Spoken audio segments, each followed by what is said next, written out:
Hebrews 6 tells us, "Therefore we who have fled to him for refuge can have great confidence as we hold to the hope that lies before us." This hope is a strong and trustworthy anchor for our souls. It leads us through the curtain into God's inner sanctuary. Jesus has already gone in there for us. Hebrews was written to the church in Jerusalem, which is near the northern part of the Dead Sea. The Dead Sea was tough to sail. It was terrain that the church would have been familiar with. On the western side, there were high cliffs, but on the north, there were sandy, unprotected beaches. Landing there on the north side was easy, as long as the conditions were right. When the weather was good, landing was easy. But in the Dead Sea, the waters fluctuated drastically. Storms blew up quickly and changing the direction of the wind. The water and the wind could cause the sand to drift drastically. So, if you were anchored where it was easy to come ashore, you might get stuck with the winds keeping you where you were inshore. The water levels could rise, and your anchor, which was once secure, could shift and drift away. So, recently, they have found ancient artificial anchorages. During the time of the Romans, huge piles of stone were piled up away from shore, and that allowed for changing conditions. Changing water levels, the shifting winds, the mooring away from the shore would still hold strong. When the sailors couldn't get to the harbor, they brought the anchorage out to them. When we are met where we are safe. This is what Jesus does for us. Emmanuel, even his name means God with us. It is in his nature to be a meet you right where you are kind of God.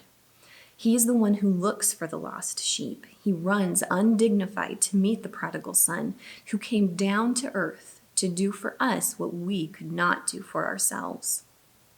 Over the last few weeks, and I suspect over the next few weeks, our sands will shift. But we have this hope as an anchor for our souls.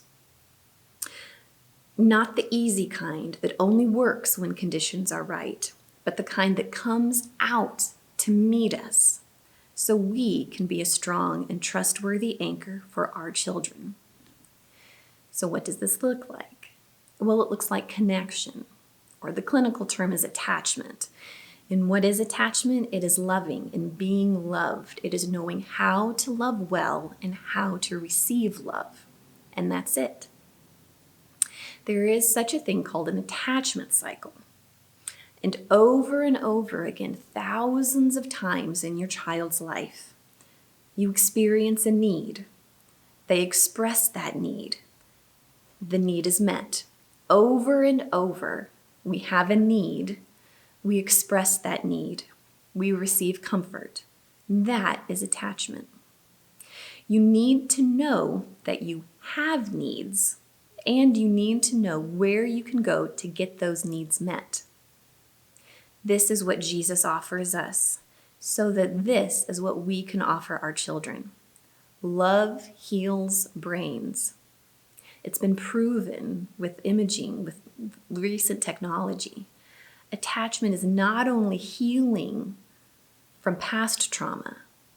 Attachment not only changes the form and the function of our brains, it is actually protective. An emotionally safe relationship protects your child from experiencing trauma. If your children have a safe place, a warm, loving relationship where they know that they can go to receive the regulation that they need, then that attachment will grow and they can be protected from experiencing the stress of our current events. You can be your child's anchor. Now, parenting this way will take everything you have. It means holding space for big emotions. It means allowing them to feel hard things. It means doing the work to stay regulated yourself. It means meeting your kids where they are, coming out to sea to meet them. And usually that means lowering your expectations. Parenting with connection takes everything you have, but it takes everything you already have. You, your presence, your unconditional love. Just as you have known the hope of Jesus as a strong and a trustworthy anchor for your soul, so you can offer an unchanging, firm, and secure sense of attachment and protection for your children out where they are.